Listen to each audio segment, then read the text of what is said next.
going to start up here on the tongue of your unit. So this is what's going to hook to the hitch in the bed of your truck. Off to the side here, you do have a emergency breakaway cable here. This will connect somewhere in the bed of your vehicle, and if for whatever reason this comes unhitched, it will pull the brakes will lock up, keep this thing from rolling down the road. Back here behind the hitch, you have your 7-way, which is going to connect to the truck. It's going to provide you with your turn signals, your brake lights, your running lights, and it's going to charge the battery when it's plugged in. You can put that nicely in the little saddle. We're going to come back here, so you've got your front storage compartment door. We're going to open it up. It does have a lock up here, so you can keep it open. In here, you have access to your 2 front leveling jacks. One on this side, one on that side behind this panel here. You've got your battery disconnect up here, which this is for if you're going to store this thing for extended periods of time. You flip it from on to off and it will conserve the charge that is in your battery. Your battery is up underneath this here. It is a 12-volt Marine and RV battery. It is connected and it's got a vent out here for the side, so that way you don't have to worry about it getting too hot. Next to that, you do have your docking light button, so if I go ahead and press that, turn that on, it does turn on the lights that are on the front of the unit.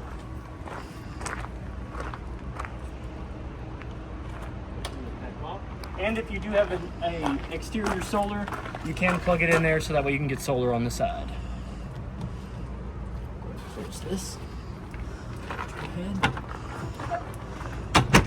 On this side, you do have a light, so you can see what's going on underneath here in the dark. It's just got on and off. We're gonna come over here to the side of the unit. Watch your head.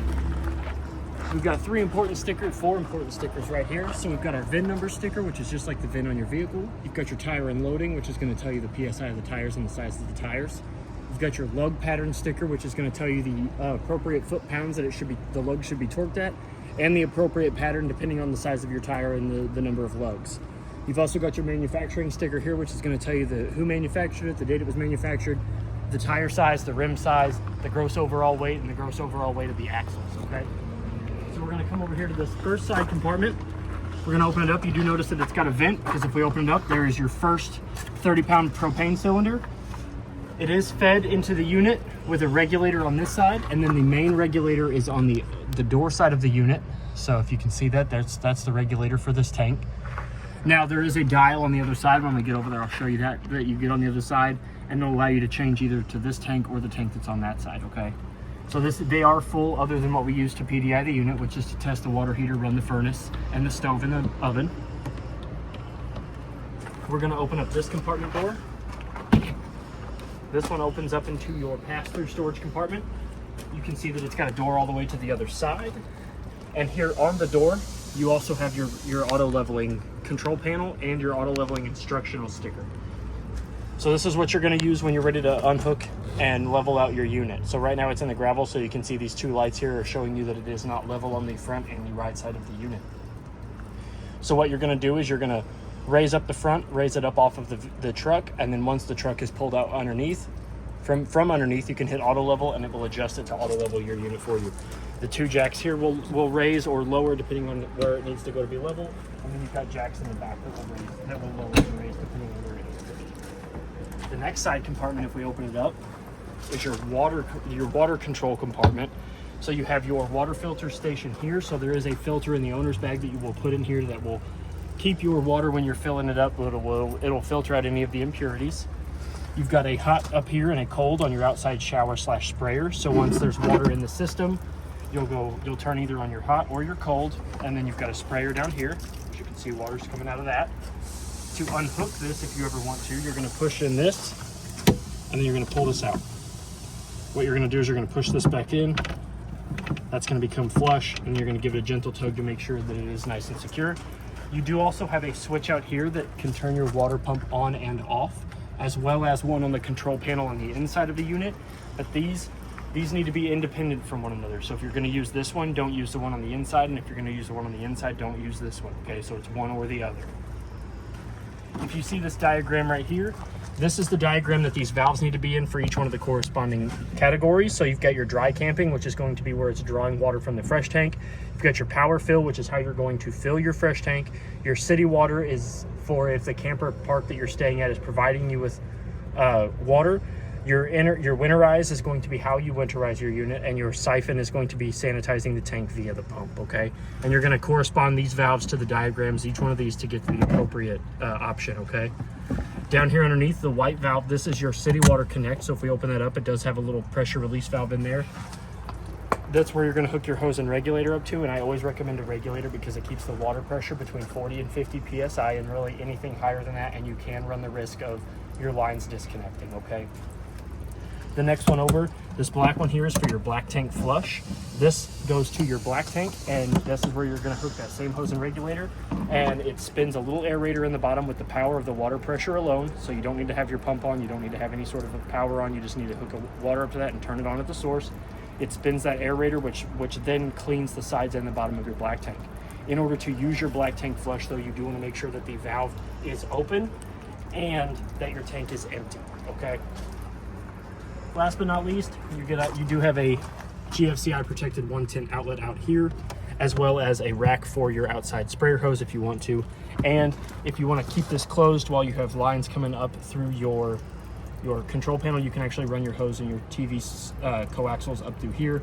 Last is your satellite and cable coaxial. So if the Parker campground that you're staying at is providing you with those TV services, you'll run the coaxial up through here, and either to the top one, which is park or camp satellite, and the bottom one, which is park or campground cable, okay? Beside that, you do have your furnace vent, so you've got intake and exhaust. So air's gonna go in here, hot air's gonna come out of this. This does get hot enough to burn your skin and curl the hair on your arms. So I always recommend that if you're gonna have your furnace running, do tell people to avoid touching this at all costs.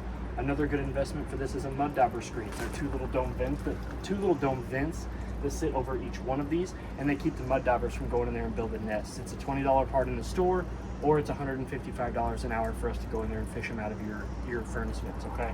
Up above that, you do have a light that turns on and on just like the one on the front, so that way you can see what you're doing out here in the dark. And then if we look down here, you'll notice these little black labeled stickers. If we come down here to the bottom, you'll notice that you do have your low point drains up here. You have a blue and a red line. Those are used for winterizing and de-winterizing of the unit. You're gonna open these up once you have all the antifreeze in your line, and that's gonna give the antifreeze a place to go rather than freezing up in your lines if it doesn't get that cold, okay? Next, you have your gray tank valve here. This is going to be for your bathroom shower and your bathroom sink. This one here is for your bathroom toilet. This is for all the bio waste. This goes into your black tank. The poo goo. The poo goo. You've got your sewer hose connection outlet, so that when you're not using your sewer hose, you do wanna make sure that this cap is over there and secure. But this is where you're gonna hook your sewer hose and run the other end to the proper dump station, and that's where you're gonna dump it out. There is water coming out of it right now because I am draining the tanks, so this is what your valves look like open. If I close those, that water flow will stop. And this last gray valve over here, this is your galley tank valve. So this is the valve that's gonna drain your kitchen sink, okay? So you have gray tank 1, which is your bathroom, and then gray tank 2, which is your kitchen sink. So we're gonna come back over here to the side. So the two tires on this side have been torqued. The lugs are at 100 foot-pounds, and the PSI is sitting anywhere between 78 and 80 PSI, okay? So you really wanna keep the tires as to what they say around on the side of the tire or the sticker. They can bounce anywhere between 75 and 80, that's fine. You don't really wanna go anything lower than 75, and you don't really wanna go higher than 80, okay? So if we open up this is actually to the back of your refrigerator, because your refrigerator does have an ice maker. So if you do want to know where the valve is, your ice maker valve is right there. You'll pull to close it, and you'll push it in to open it up, okay? So we'll come back to here. So your rear slide, you'll notice that you've got holes in the radius metal here. That is for a manual crank handle that's in the front compartment. The manual crank handle goes in here, and if for whatever reason the motors in your slides give out, you're going to stick that crank handle in that hole. It'll go to the bolt, and you'll be able to extend and retract in and out your slides manually if for whatever reason the motors give out. And this one's for your slide on the other yes. side. The holes on this side are for the slide on the other side, and vice versa. The holes on that side are for the slide on this side. So we're going to come around here to the back. This back bottom left corner is where your 50 amp shore cord will plug in at, so you'll lift the cap up. When you're plugging in, you want to make sure that this black ring is as close as it can get to these fins here. So you'll unscrew that, you'll line the prongs up with the outlet, you'll push in, you'll rotate it a quarter of a turn clockwise, locking it into place. Then you're going to take this ring and you're going to make sure that that ring is as tight as it can get on the outlet. What this ring does is it creates a nice tight seal that's going to keep water and dirt and stuff like that from getting in your outlet. When it is not plugged in, and you do that by making sure the ring is here, rotating it counterclockwise a quarter turn and removing it, you do want to make sure that this cap is down over your outlet. That will also provide your outlet with protection while it's not being plugged in. Up at the top, you are prepped for a Furion backup camera that you can buy from the shop if you want. Down here on the bottom, you do have a hitch receiver, so if you do want to pull something behind this, you can, as well as your little four-way here for your trailer light. You do have a roof access ladder, so now the ladder is the life expectancy of your unit, so you do want to get up there about every 90 days and check it. It may not need to be resealed every 90 days, but you do want to make sure you go up there and you check it out to make sure that the lap sealer is not sliced, there's not holes in it, there's no air bubbles, it's not peeling off, that there's no holes, gouges, cuts, or slices in your roof membrane, okay? The longer and the better life that you have for your roof, the longer your camper will last you. So the better care your roof is, the longer your camper will last. You do have a license plate bracket underneath the right turn signal, as well as a secondary outside shower back here in the back. So that same way goes for the one in the front. You push this back, you plug your hose in, you let that go, you give it a gentle tug, and you've got cold here down at the bottom and hot up here at the top. So we'll come over here. As you can see, you've got two holes here. One is for the rear slide on the off door side. This one is for that center slide that's in here on the off door side. We'll come over here. This is where your fresh tank drain is at. So if we look underneath here, if we look right behind your rear jack, you do see you have an 1.5 inch drain valve. If you pull that, that's going to drain out your fresh tank pretty quickly. So when you're ready to pack up and leave on Sunday, you can actually make this the last thing you do because it does drain rather quick in about 5 to 10 minutes, okay? Depending on how full your fresh tank is. So you also have a GFCI protected 110 outlet out here, so that way if you do want to plug in any sort of outside entertainment or a lamp or a light or anything like that, you have access to do so, as well as your fresh tank fill station. So this is a gravity fed fresh tank. So when you put your hose and regulator in here, it will just sit in here and gravity will do its work. It'll take all that water, fill up your fresh tank. You've also got a little vent here to prevent any sort of back pressure from building up or belching. Air or water will come out of this before it backs up out of your fresh tank drain or your fresh tank drain. The two tires on this side have also been checked. The lugs have been torqued to 100 foot-pounds and the PSI on the tires is sitting anywhere between 78 and 80. And last but not least, before we move on to the front of the unit, we've also got your LP disconnect port down here. So if you do have an outside grill or griddle that you want to plug in, you're going to remove the silicone stopper. You're going to push back. You're going to reveal those ball bearings. You're going to push your quick connect hose in there. You're going to let this go. This is going to snap back into place if it's secured connectly. Then you're going to be able to give it a gentle tug just to make sure. And then you're going to take this valve here and you're going to line it up with the port. And that's going to open the valve up so that way gas can come out to your griddle, okay? When you're done, first thing you're going to do is you're going to close the valve.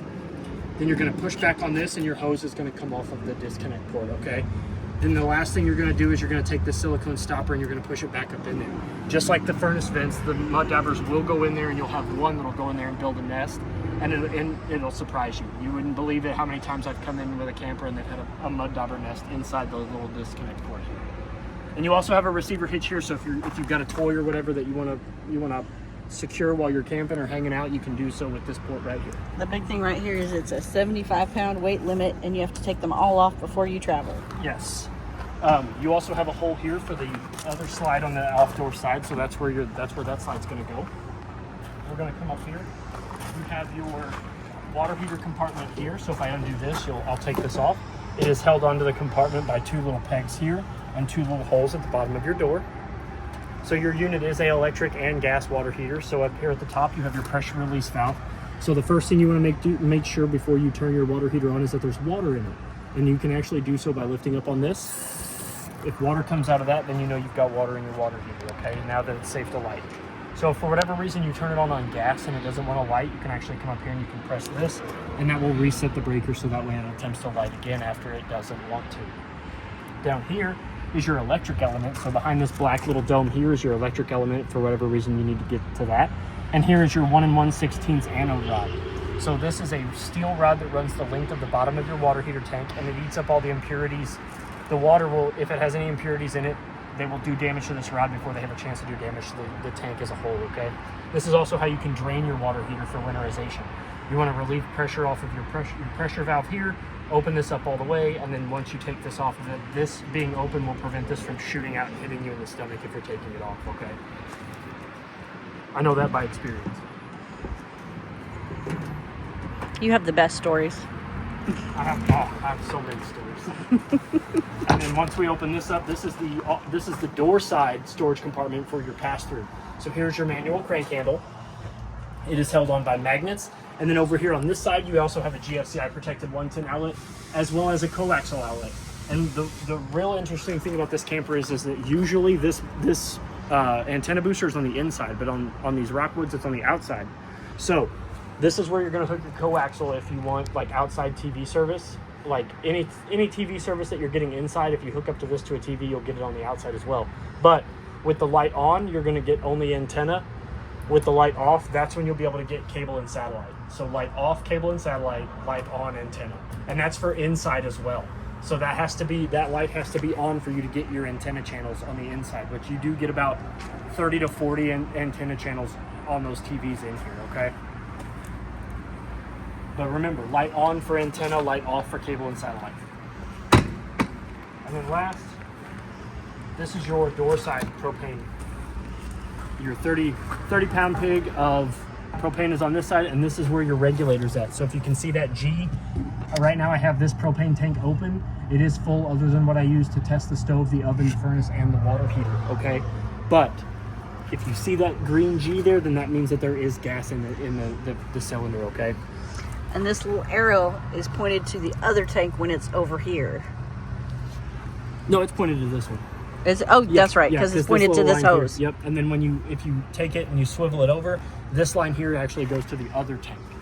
So we'll go ahead and close that back up. And you'll know that your propane doors are both vented, so that way you don't have to worry about any fumes building up. And now that we're done on the outside, we can go to the inside. So the first thing we're going to do is I'm going to make sure that the door is open all the way.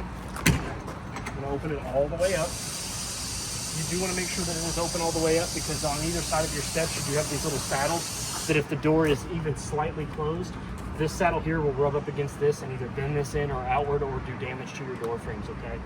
So then I'm going to go ahead and grab this black handle. I'm a little taller, so I like to grab actually at the top. I'm going to lower the stairs down. And the first thing I'm going to do is I'm going to make sure that this black plate here is flush with the silver threshold, okay? If it's not flush with the silver threshold, it's actually going to rub on the bottom of your doors and you're going to do damage to your door frames. If it's not flush to make it flush, you're going to come down here to the bottom of the stairs.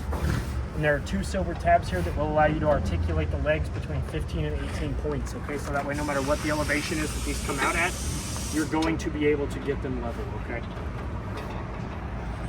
Last is your safety rail handle. So you're going to pull it off the wall. This is a magnet, so it sticks to this plate here. You're going to grab and slide this down, and you're going to be able to get up in and out of your unit, okay? So now we're going to come up to the inside of your unit. It's dark, but the first thing I'm always going to point out to you is your fire extinguisher there by the door. That is there in case there is an emergency inside or outside the unit. You do have quick access to it. So now that we're inside, I'm going to go ahead and I'm going to point you in this direction behind this cupboard door here. If we open it up, this is your control center of your unit. So up here at the top, you have a switch that's going to turn on your ceiling fan. Now, your ceiling fan can be turned on by that switch there, by the chain pull on the ceiling fan. That's also how you can adjust the different speeds of your ceiling fan. And there's a switch on your ceiling fan that will allow it to go into reverse, okay? I'm going to turn that back off. You also have your 30 amp solar controller panel there. That's going to tell you 3 very important pieces of information. It's going to cycle through them. It's going to tell you what your converter is putting out. It's going to tell you what is going back into your battery from the solar panels on the roof. And it's going to tell you the temperature of the solar panels on the roof, okay? Underneath that is the monitor panel. It's the WeRV system, so you can get the app and connect it via Bluetooth. So we're going to start up here at the top. So you've got your awning lights, which if I hit that button there, it's going to turn on the strip of LEDs that run the length of your awning tube. They're all going to turn blue when they're on. The step button here, if I turn that on, that's going to turn on the lights by your stairs. If I'm not mistaken, there's also one outside too, to the right of your entry stairs. So that turns on both these stair lights and the outside stair lights. Your accent light, if I click that, it's actually going to turn on the light above your sconce there in the ceiling. Your interior 1, that's going to turn on the lights inside the ceiling of the living quarters. Interior 2, That's going to turn on the two sconces that are above the table. And then last but not least is your bedroom light. So if I click that, the lights in your bedroom are going to come on. This last button over here is what you're going to press when you're ready to connect your Bluetooth enabled device to this WeRV, or your phone anyway, because you really can only do it from your phone or your iPad or tablet. You hit this will make the WeRV panel discoverable. You'll go into your Bluetooth settings, you'll find the WeRV name, you'll connect, and you'll be able to get all the light information and stuff like that from that tablet, so you can control all that stuff and get the levels and stuff from your tablet, okay? Next is your water heater on gas. So if we hit this button here, your water heater is going to attempt to light on gas. You do need to have your propane bottles open and ready to be used if you want to light your water heater on gas. So we're going to click this button. You're going to wait about 30 seconds. You're actually going to hear the pilot light attempt to light underneath your water heater. It's going to whoosh, a very scientific term. It's going to whoosh, then your water heater is going to ignite, okay? This one here is for electric. I always like to tell people that if you're going to be boondocking it and you don't want to use your propane to heat your water, get it nice, good, and hot with the gas one first, because it's going to heat up faster, and then turn that off and turn your electric on. So it's actually going to, it'll cool down for a little bit, but it'll preserve the hot water longer, okay? Next is your water pump button. So if I press that, that's going to turn the water pump on. And depending on the orientation of the valve, on the valves in the water control storage compartment, it's going to determine whether it draws from the fresh tank or if it draws from anything at all, if you've got it on city camping. Then you've also got your tank heaters. So this is very important. Your tank heaters are not an alternative to a water heater. They do not heat up your water anything higher than 32 degrees. They are just designed to keep your holding tanks from freezing, okay? So if your water heater's not working, you cannot use your tank heaters to warm your water. It's only going to keep it above 32 degrees, okay? It just keeps your tanks from freezing. Then down here you have your awning button. So you have awning, extend and or retract and extend.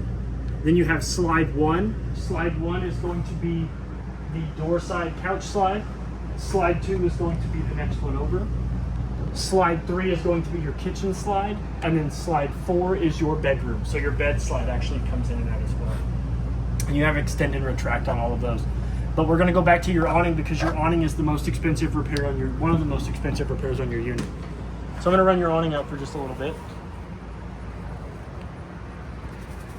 I'm going to show you what it looks like. So when you're holding out the extend button, your awning tube will go out, and if you keep holding it, will actually roll itself back up the opposite way.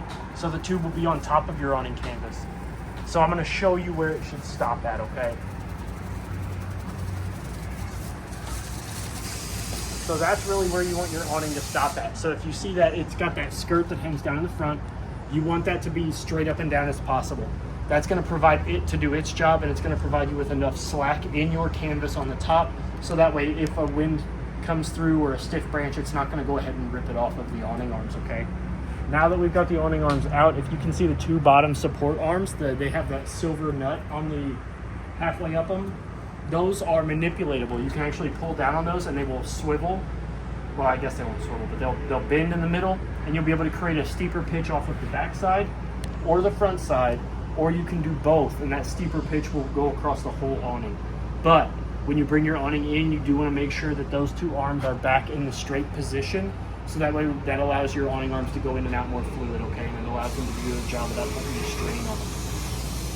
But when you're done, if you're going to even step away from your camper for more than 5 minutes, I do recommend bringing your awning back in. It's just the best practice, because like I said, it's a very expensive repair for something that's not going to take all that long to do. It just takes a little bit of preventative care. And it does go in pretty fast.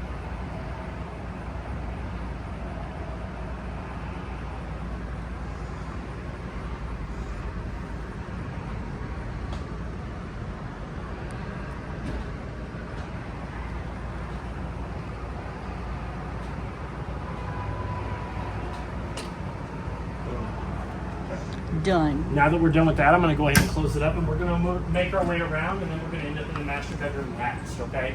So we're going to start over here. So your two big windows here, they're privacy windows, so they're only going to open up so far.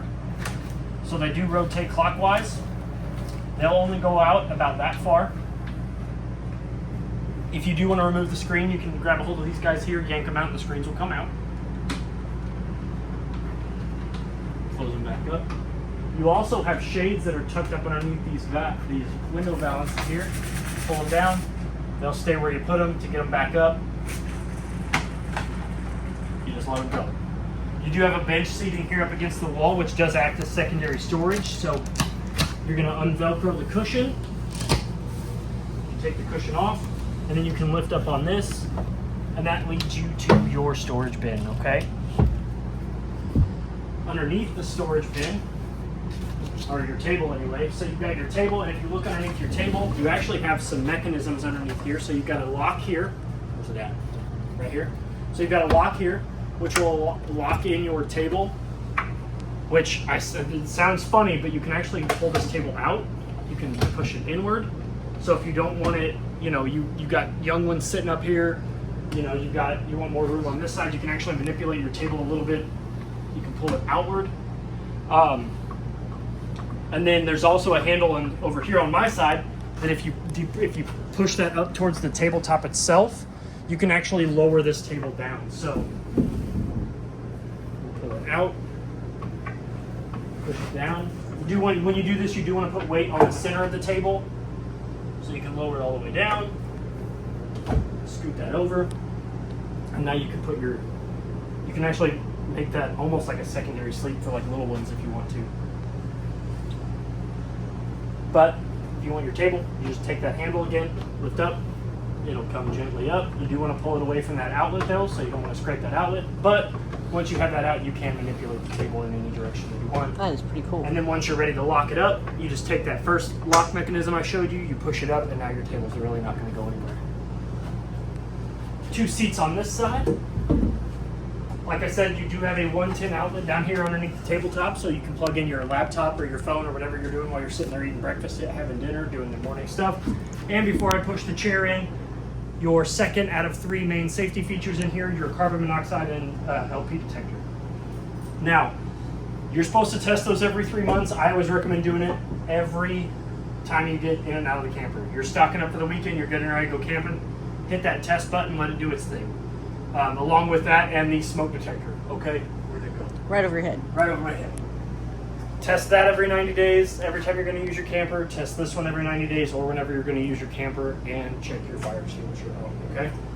So we're going to come around here to the front. So you do have 2 reclining armchairs that face the TV. They have 2 drink holders in the middle, 1 big drink holder on each arm. Each one of these armchairs do have 2 buttons on the inside and a USB port. So the first button, the closest button outward, is going to recline it, and they do come out pretty far. Pretty slick. And then the other button retracts the armchairs back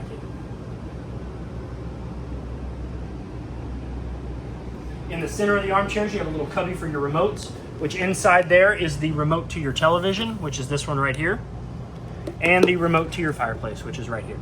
And the cool thing about Rockwoods is that they actually label them from the factory what they are. So that way you're never having to guess what remote is what.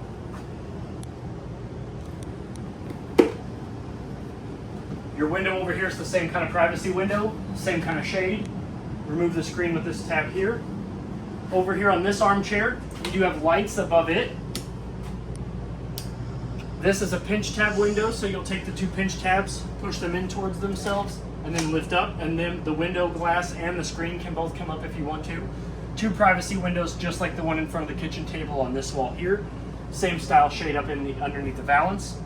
This one, these 2 couches here, this one and the mirroring one on so that slide over there is identical to this one. So everything that's on this one is on that one as well. The light switch on the wall, the LEDs in the ceiling, the 2 pinch tab windows, the privacy windows, and the shades up underneath the valances.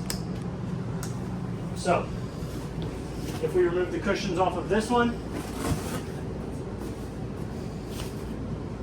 what I'm going to do is I'm going to reach underneath the seat cushions. I'm going to pull up and out.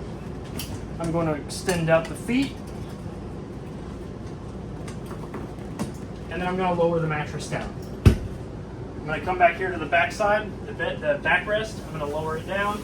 And now you've got another sleeping option.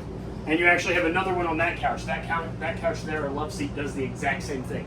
But if you're going to have people sleeping on these, you do not want to run the fireplace while your mattresses are out. The heat from this can actually melt the upholstery on your couches, okay? To fold your bed back up, take the back, fold it up first, come to the foot, pick it up, fold the legs back up and under,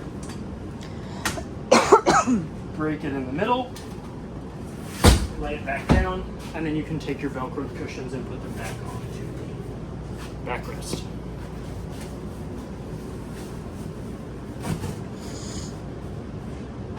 Your entertainment center is mirrored on both sides, so you've got large cabinet space on this side, a lighted storage compartment in the middle with a USB and USB-C on both sides. Cool. Same on this side. And more storage underneath. For throw pillows. Now, there is a secret to this side that isn't on that side. And if you look in here, you do have a Bluetooth speaker command center there. So, it is on right now. So if I hit that button, I'm going to turn it off. But if I turn it back on, you've got Bluetooth. It actually hooks up to your TV, and you've got inside and outside speakers. And you can actually run those both at the same time. When they're lit up, they are indicated as on. So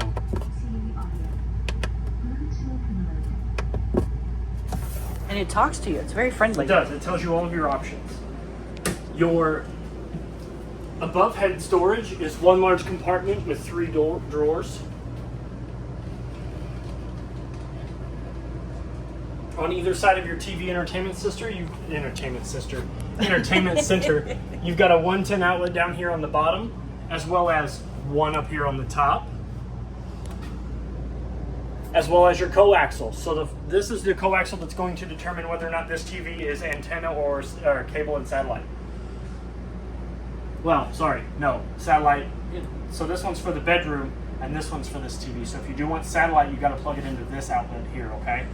And then, because it's already hooked up to an antenna, so this is where you're going to get your satellite from, okay? And then down below is your fireplace. Now, your fireplace does have command buttons on it.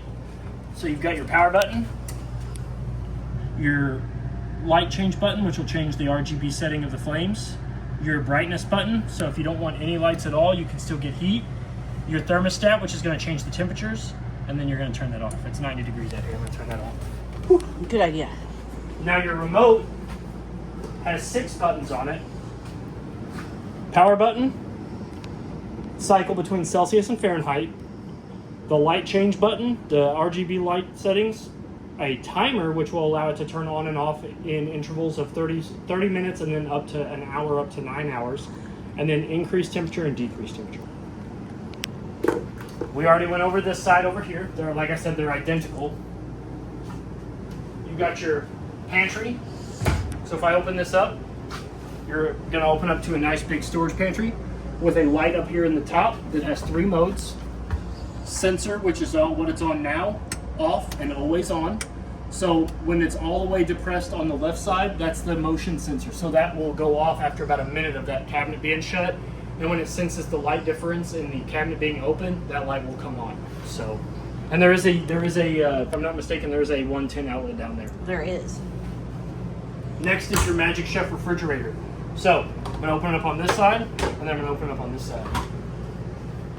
Really nice big 12 volt? 12 volt.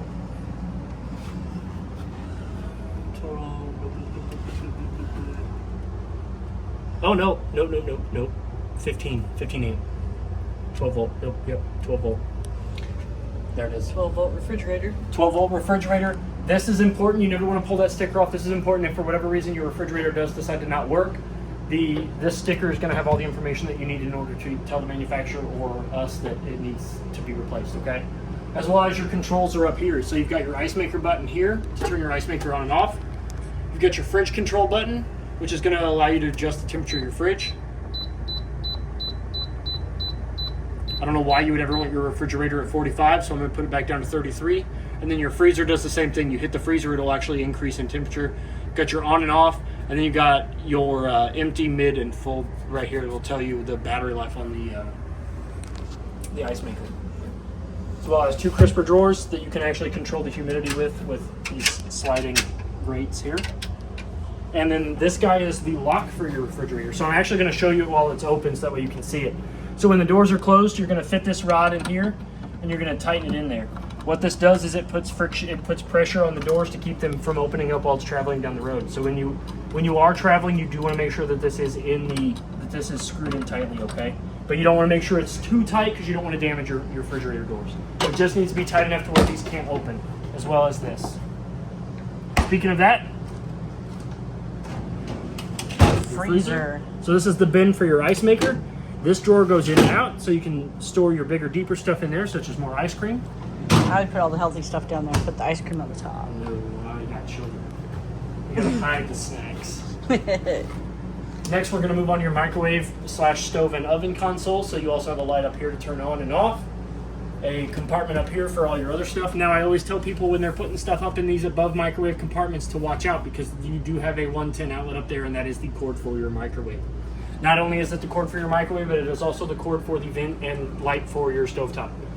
So, your microwave has all the same features and functions as the one at home, except for the fan button for your stove and the stove light. You also have a spice rack over here. Very cool. For when you want to be spicy. Storage for the chairs, so this actually wraps around. This is actually the storage strap for your chairs, so they'll wrap around at the legs to the base of the table, and they'll keep your chairs from going anywhere once it's in travel position. So you do need to make sure that you keep this, okay? And I'll have that bungee back up before you come to pick your unit up. You have a power station over here, which if I push that in, it lifts up. You've got 2 GFCI protected 110 outlets, as well as a USB and USB-C outlet there. And once this is down, you can unlock it by pushing the little red tab in. I don't recommend just letting it drop.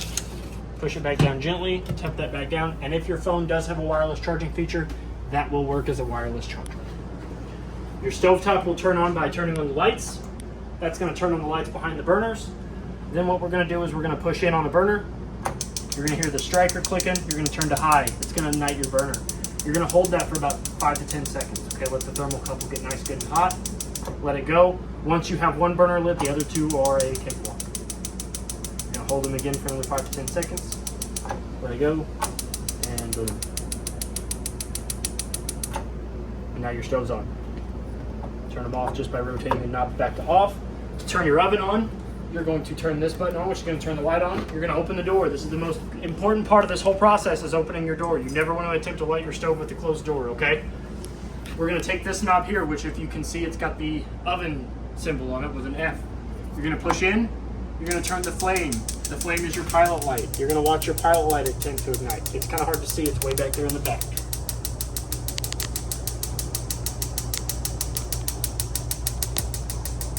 It's on now.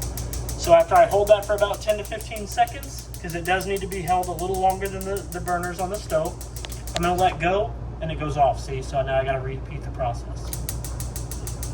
So I can't really get a good picture of it. Trying. Once you hold that for a little bit, you can rotate it to a temperature.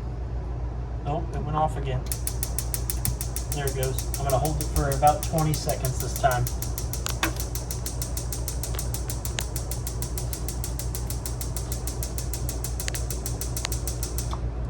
Oh.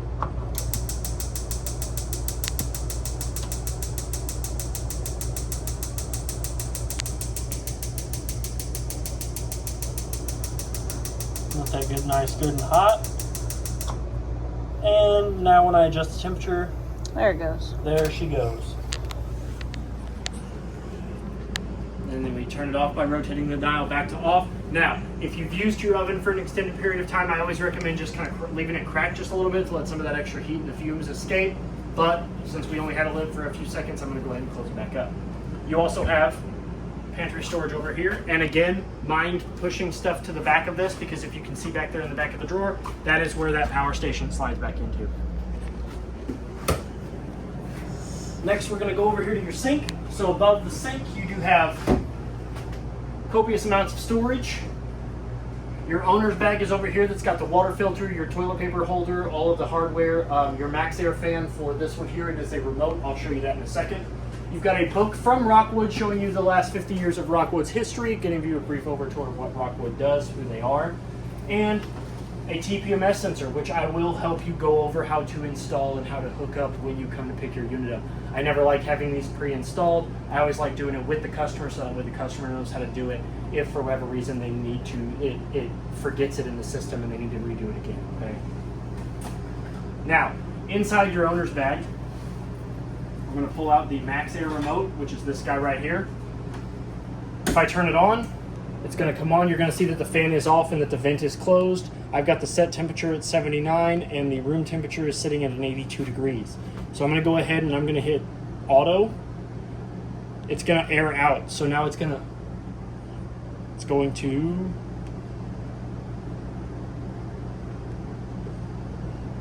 oh, I gotta change the temperature, hold on. So I gotta drop the temperature down to, I'm gonna drop the temperature down to 60. And I'm going to put the output speed at the fan at 100. So, as soon as I hit auto, it should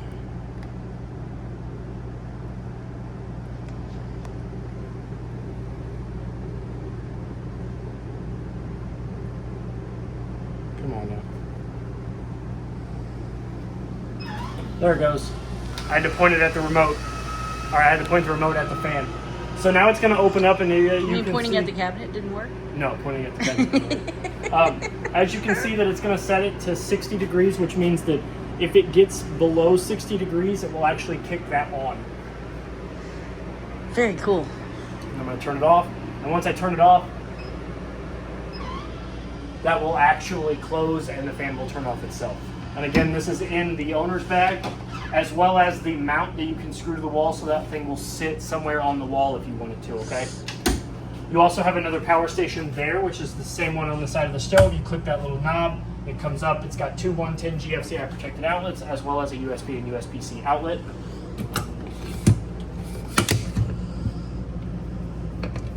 Again, I don't recommend just dropping them down in. You've also got your nice big stainless steel basin sink here. Your faucet goes hot all the way to the left, cold all the way to the right. To draw it out, you're going to pull out just like I did.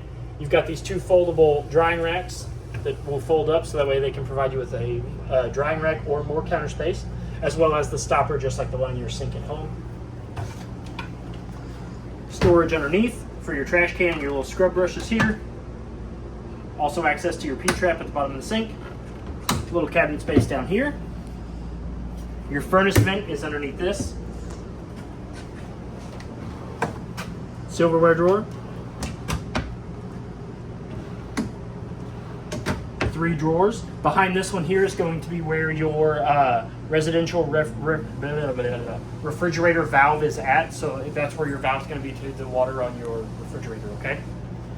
So we're going to come over here. You've got a GFCI Master 110 outlet here that's got the test and the reset buttons.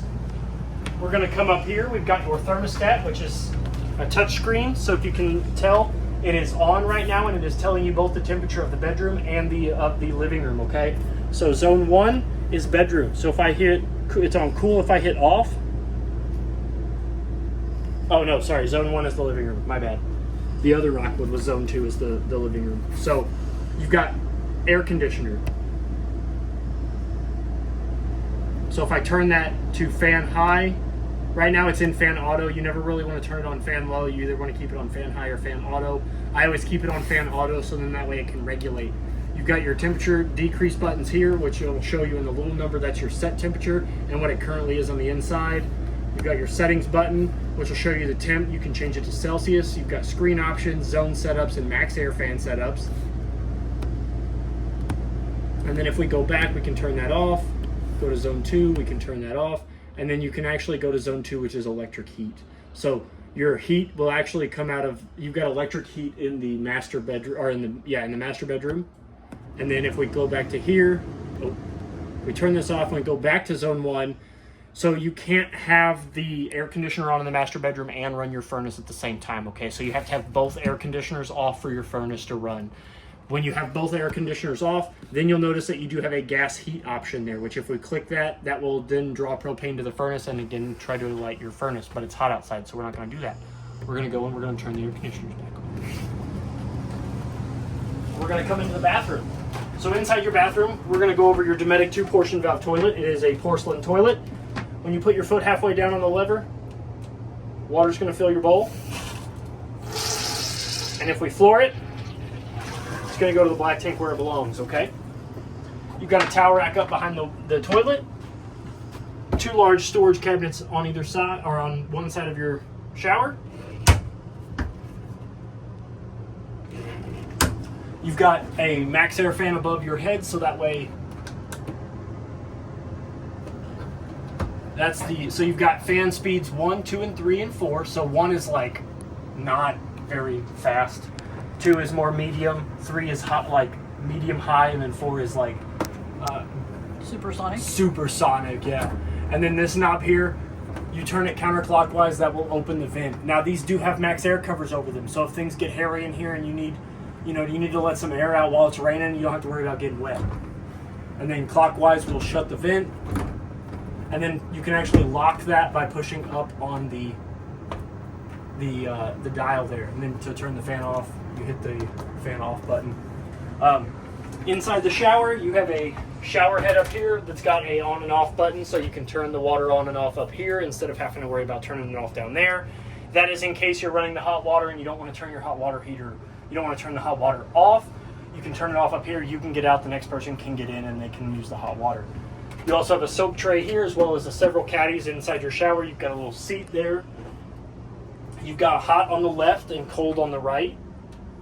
Your door has a travel lock on the inside of the shower, which this does need to be locked before you travel, as well as another good safe practice is to get you like a pool noodle or like a piece of styrofoam, and you can actually stuff in this track here, and that will also help this door from rattling around, okay? But you do need to, whatever you're gonna do, this always needs to be locked when you're traveling.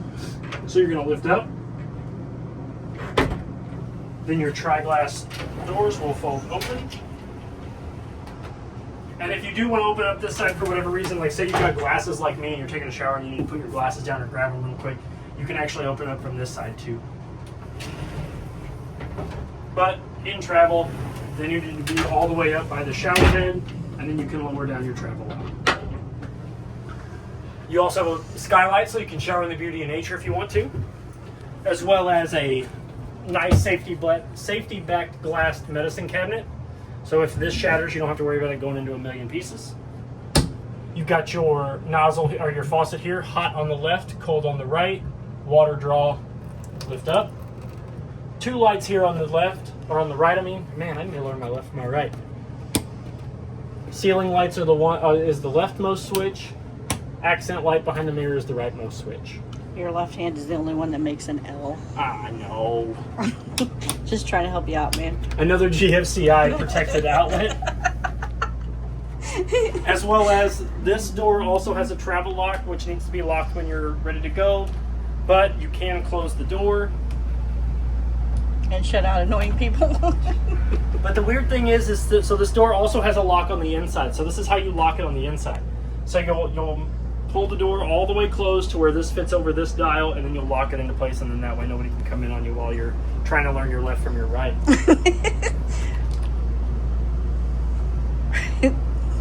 You've also got storage underneath your sink.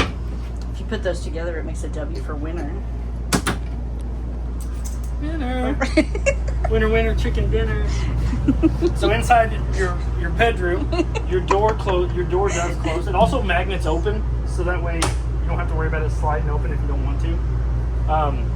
This is the light switch. Not only do you have a light switch on your control panel that controls these, but you actually have one in your bedroom. So if you don't want to have to get up, to turn your lights on, wake everybody else up, you can click this, turn your lights off. It does go back to the default on position, or the default down position when you turn it on, but it also has a dimmer. So if you hold it up,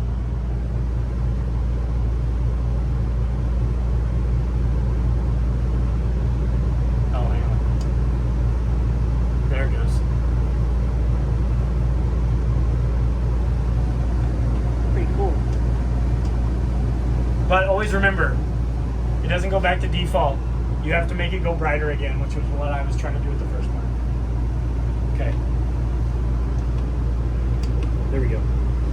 Now down here, you have your auto detect fuse panel. So if I open this up, you can see that that is where your breaker and your fuses are at. Your breakers are all labeled, your fuses are all labeled. If for whatever reason any of your fuses decide to blow, the reason why it is called an auto detect is that down here on the side, there's a red LED that will illuminate to show you which one it is exactly blown that you can see from this translucent panel right here. You also have a furnace vent coming out of the wall there, as well as air conditioning vents in the ceiling for that unit right there. Up here on your master bed, up here in the corners, you'll notice tucked away behind the pillows, you have 110 outlets and USB and USB-Cs. Not only on this side, but on that side as well.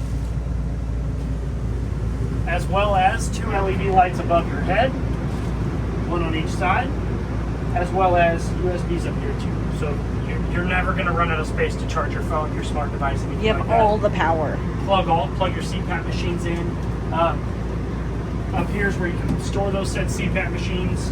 Down here's where you can put your phones.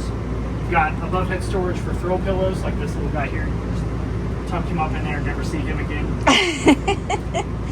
Trey's not a fan of throw pillows. We're going to move on to your TV and your dresser. So you've got a TV mount up here that's already mounted to the wall. Your 110 to power it is right here. It's GFCI protected, as well as your satellite and cable hookup. Right now it is connected to the antenna / cable, and then if you move the coaxial from the one it's on to the one it's not on, that's how you're going to get satellite, okay? Your dresser, pull-out drawer, that is the remote to the television. I like that they put 2 different brands in here, so that way Jensen is your bedroom television and Insignia is your living room television.